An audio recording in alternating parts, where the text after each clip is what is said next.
Let's hope the Saturday slate can get us going in the right direction here, guys. We're going to start with Chargers-Patriots.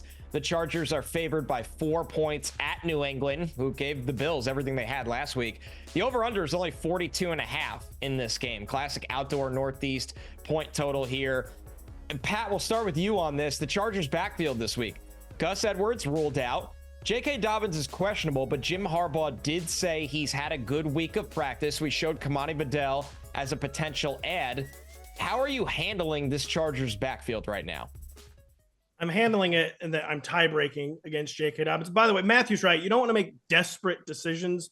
All I'll say is I have Devontae Smith in a lineup right now where I had all these Seahawks. I'm thinking a little bit more about Jalen McMillan. But you're not going panic desperation mode. J.K. Dobbins, I think he went limited DNP, which I think so he didn't practice. I think the second limited was a walkthrough on Christmas where they did not practice. Then he gets the DNP. I mean, he's a veteran. They know exactly what they have in him. It's not like they need to see him practice to play, but I feel like it's if they're only truly desperate, they're going to roll J.K. Dobbins out there, but maybe they see that they're only 4-point favorites against the New England Patriots, and they do consider that a desperate situation because they're getting absolutely no run game production, and it's a drag on the passing game at this point. This is what they wanted to avoid for Justin Herbert coming in the year. They didn't want to have to always put everything on Justin Herbert's shoulders. That's what it's been for the most important games of the year. So I'm still leaning against J.K. Dobbins even playing, despite their projected optimism. If he doesn't play, Kamani Vidal is like the definition of a desperation option. But he's popped in all the limited touches. I don't know if they trust him necessarily on the biggest downs. I think he's held his own in pass protection. He's running a lot of routes. Hassan Haskins, a favored Michigan son of Jim Harbaugh, recently lost a big fumble. So you're not looking for reasons to start Kamani Vidal. But if you're choosing between several RB4s, I don't hate Kamani Vidal. J.K. Dobbins plays. I just have a really hard time trusting him in the top 36. But if he does play, I don't think they're making him active to not give him the ball.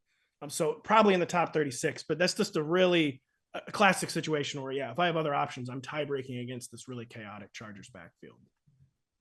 I mean, I think that's the right play there. I don't look. The positives here is it's Saturday game. It's the first game on the Saturday slate, so we'll know early on. We'll have better information later today as to whether J.K. Dobbins is going to play and what kind of workload we can expect from him if he is out. I'm actually more bullish on Vidal than you are, Pat. I'm at running back 25. I'm expecting Dobbins not to play.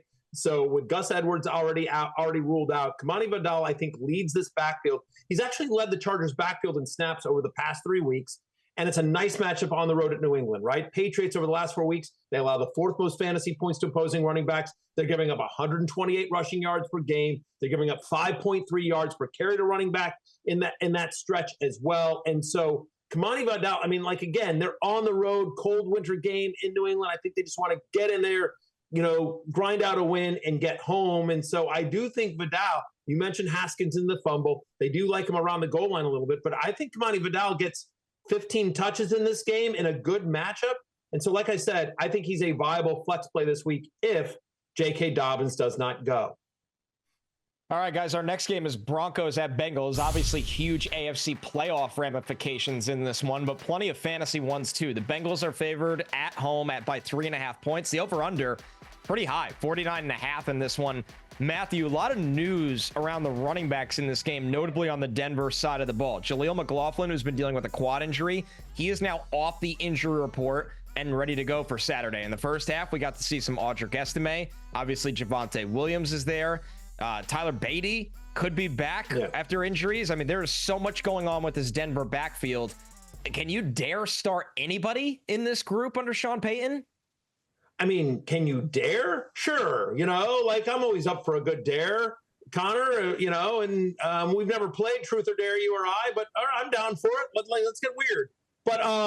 But before we do that, I think, would I ideally like to start anyone in the Broncos backfield? Absolutely not. I don't have any of them ranked inside the top 30. It literally is kind of dart throwing and hoping one of them falls into the end zone.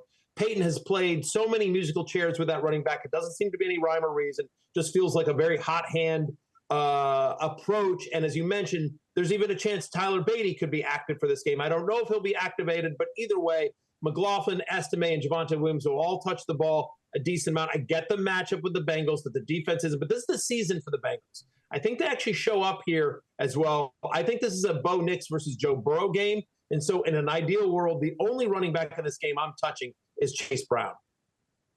Our last Saturday game here, guys, the Cardinals at the Rams. The Rams at home favored by 6.5 points.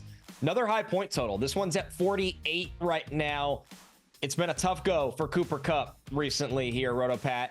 Can you still start him this week, or is he finally riding the pine? Under 6 fantasy points in 3 of his past 4 games. Yep. I'm not the kind of analyst that just tells people you got to start your studs no matter what, but I understand the thought process behind maybe benching Cooper Kupp. I mean, the big problem I feel like for Cooper Kupp is the Rams have just stopped passing over the past month. The volume has plunged. Puka Nacua has morphed into one of the most dominant target commanders in the entire NFL. The Rams are almost touchdown home favorites. The Cardinals defense is much worse on the ground than through the air. There's just a lot pointing to maybe another disappointing day for Cooper Kupp, but at the end of the day, it's still such a narrow target tree. His target share is still good. It's just the overall volume has been poor. It feels more like a situation where he gets off the schneid, that continues the cold streak. But I understand the question about maybe benching him. And there's a lot of data points saying you should think about it.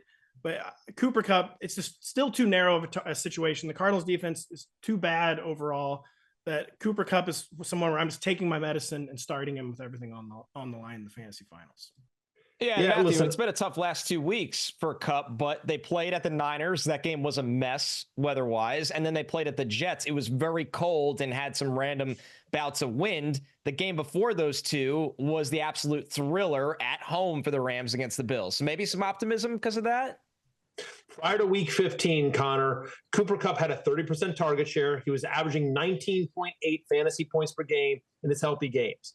And it is a good matchup, right? Over the last 4 weeks, Cardinals allow the highest catch rate to the slot. On the season, the Cardinals are bottom 5 in terms of most touchdowns allowed to the slot. So on paper, it's a good matchup. Now, I get it if you're a gunshot. I mean, Cooper Kupp has been bad the last 2 weeks. He's been under 6 fantasy points in 3 of the last 4. I'm at wide receiver 21. And I think it's a little, it's kind of like, who else do you have? Okay, if you're going to bench Cooper Kupp, who else do you have? By the way, and as you talk about some of these other games, if you're down the hole, who has more upside than Cooper Kupp?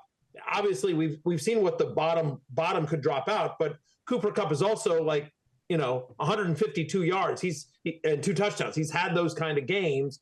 The other thing that I will say, I'm with Pat. I feel like I'm more leaning towards like it's a bounce back game. They've heard the narrative. Stafford and Kupp are very close. Like he doesn't want to the Rams are going to be in the playoffs. They need Cooper Kupp healthy and involved, and not that he, that he's going to suddenly pout, but I'm leaning more towards playing Cooper Kupp. Here's the other thing that I think is always important about fantasy football. What will your mental, state be?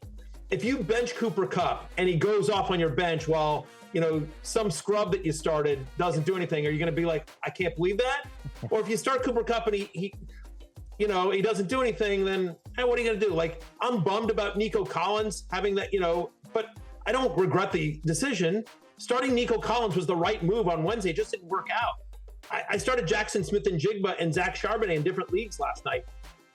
Didn't work out, but that was the right move. You know what I mean? But on the other hand, if you bench a guy and he goes off and you're like, what was I thinking? I got too cute. So, again, this is a game we play for fun. It's about how you can live with yourself in the offseason.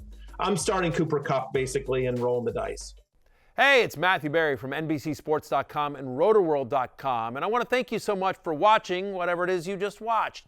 Or if nothing else, being too lazy to click out of the autoplay after this video started, after whatever it is you actually wanted to watch finished.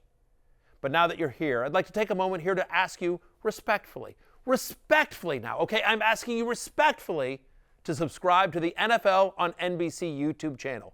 You'll get the latest Roto-World fantasy news headlines, all sorts of great shows, including my own Fantasy Football Happy Hour. So go subscribe now. Again, I'm asking respectfully.